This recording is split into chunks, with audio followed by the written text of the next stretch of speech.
Bien, ¿cómo medimos entonces impureza en una variable categórica? Eh, para eso empecemos primero motivando intuitivamente un ejemplo. Pensemos en este caso que tenemos una variable categórica que tiene 4 categorías. En este caso es el ejemplo clásico del dataset de Titanic. Y acá lo que estamos mirando es la variable categórica en qué clase viajaban las personas. Entonces tenemos primera, segunda, tercera clase y la tripulación. Entonces acá tenemos una variable categórica en 4 categorías. Cada uno de estos grupos es una categoría. Y pensemos por un segundo que tenemos dos subconjuntos. El subconjunto verde, que en este caso particular son los que sobrevivieron, y el subconjunto rojo, que son los que no sobrevivieron. Tenemos una idea intuitiva de cuál de estos dos subconjuntos es el que es más impuro de todos, en términos de las clases, de las 4 categorías que estamos hablando. Y eso lo vemos rápidamente, gráficamente, y nos damos cuenta que es la clase verde, la de los que sobrevivieron, que es claramente, el conjunto verde, los que sobrevivieron, que tienen la distribución más impura de todas. Y al revés, la roja es la distribución que es más pura de alguna forma. ¿Y cómo nos damos cuenta de eso? Bueno, que la distribución roja es más pura es bastante más claro porque son mayoritariamente los que no sobrevivieron de tripulación y tercera clase, no tanto de primera y segunda. O sea, no están muy lejos de estar igualmente repartidos el subconjunto de los que no sobrevivieron. En tanto que el subconjunto de los que sobrevivieron está claramente mejor repartido igualitariamente. Y eso es una clara señal de impureza. El comportamiento verde es bien impuro, en tanto que el rojo es un poco más puro. Y lo que estamos pensando en el fondo, cuando estamos pensando en impureza o pureza, es una comparación intuitiva contra la distribución más impura que uno puede imaginarse, que es la distribución uniforme. Por ejemplo, si está clarísimo que el subconjunto verde es el más parecido a una distribución uniforme, en tanto que el rojo es mucho más distinto comparado con una distribución uniforme. Y esto entonces motiva la medida de impureza más razonable que uno puede tomar, que es compararse a la distribución uniforme.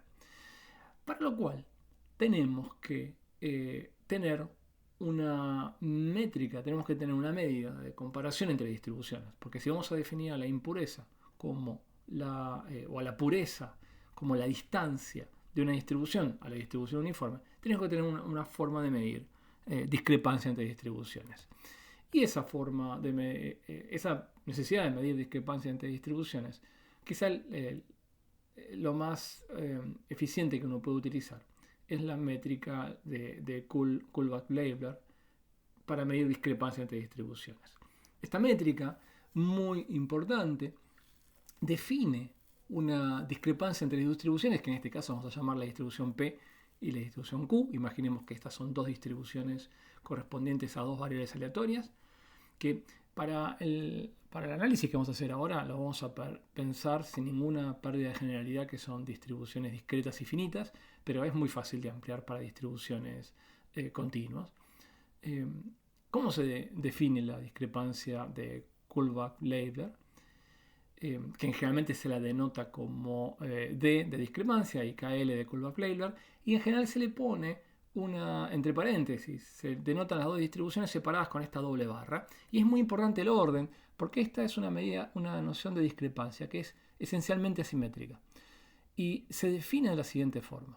La discrepancia entre P y Q es la suma de todos los estados, de todos los valores que puede tomar en el espacio muestral la variable, que en este caso, como es discreta y finita, pensamos que son K, de el logaritmo natural del cociente entre la probabilidad de un estado de un valor bajo la distribución P dividida por la probabilidad de ese mismo estado o valor bajo la distribución Q, pero todo ponderado por la probabilidad bajo la distribución P.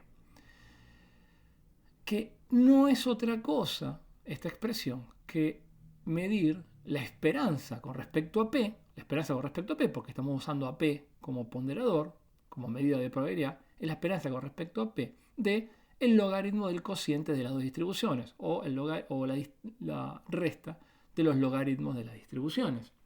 Entonces, ahora sí nos queda bien claro que esta medida de discrepancia, porque claramente el logaritmo del cociente mide discrepancias. Fíjense que cuando estos dos elementos P y Q son parecidos, esto va a estar cercano a 1, entonces esto va a estar cercano a 0 y esta medida va a ser chica. Y cuando haya discrepancia, esto se va a volver un número grande.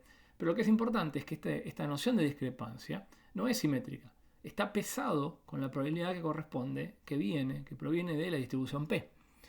Entonces, ¿cuándo esta discrepancia va a ser grande? No solamente cuando P y Q difieran, sino va a ser particularmente más grande si para aquellos valores del espacio muestral en los cuales hay discrepancia entre P y Q, pero en particular para aquellos valores del espacio muestral donde P recibe mucha masa o mucha probabilidad.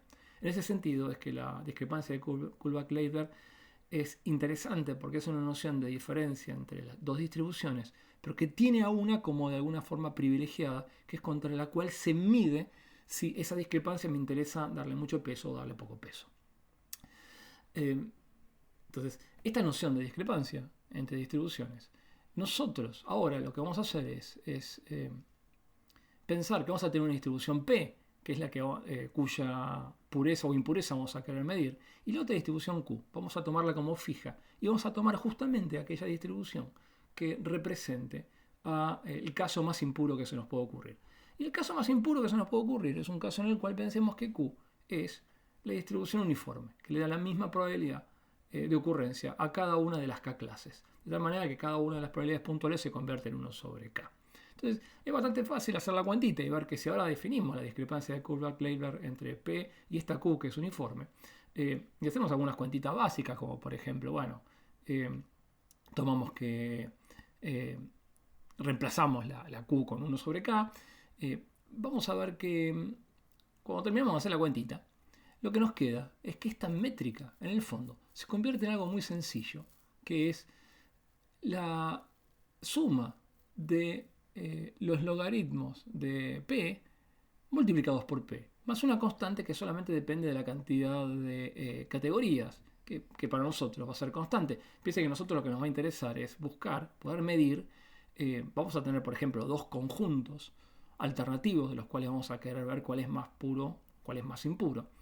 Y esas van a ser nuestras distribuciones P que vamos a querer compararlas con la distribución uniforme. De tal manera que en realidad la cantidad de categorías K va a estar fija. Entonces a nosotros lo único que nos va a interesar es este primer término aditivo. Entonces lo que nos va a interesar de esta discrepancia entre la distribución P y la uniforme, lo único que puede llegar a cambiar cuando cambie P es este primer término. Entonces lo que mide directamente cuán alejado estoy de si la cantidad de clases está fija, la cantidad de categorías está fija, cuán alejado estoy de una distribución uniforme, es esta cuenta tan sencilla que es la suma de los logaritmos naturales de P por P. Y esta es la métrica que vamos a utilizar para medir distancia a un comportamiento uniforme que es completamente impuro. Pero, claro, en este caso, como lo que estamos midiendo es de alguna forma pureza, porque estamos midiendo la distancia de P con respecto a lo más impuro que se puede, que es la uniforme, y a nosotros nos interesa medir impureza, parece razonable que agarremos esta noción que está acá y la multipliquemos por un -1, de tal manera que esto realmente sea una métrica que nos mide impureza. Y a esta noción, a esta suma de los logaritmos naturales de P por P, pero previamente multiplicados por -1, se lo llama entropía. ¿Por qué? Porque justamente la entropía lo que mide es el grado de impureza, siempre comparándonos contra la uniforme, que la distribución P tiene. Otra forma de referirnos en la entropía, y ahora en términos propiamente de chichas de entropía, es pensar que lo que estamos midiendo en una distribución es la incertidumbre. Porque podemos pensar que una distribución que es muy impura, que es muy parecida a la uniforme, también al mismo tiempo es muy incierta. En cambio, una distribución más pura es una distribución más cierta. Por ejemplo, volviendo al caso original, está clarísimo que el subconjunto rojo de los que no sobrevivieron tiene una distribución más cierta, porque nos da más seguridad de poder saber a qué clases pertenecen, particularmente tripulación y tercera, en tanto que el subconjunto verde de los que sobrevivieron es mucho más incierto, más impuro, porque casi cualquiera de las 4 clases tiene la misma probabilidad de ocurrencia.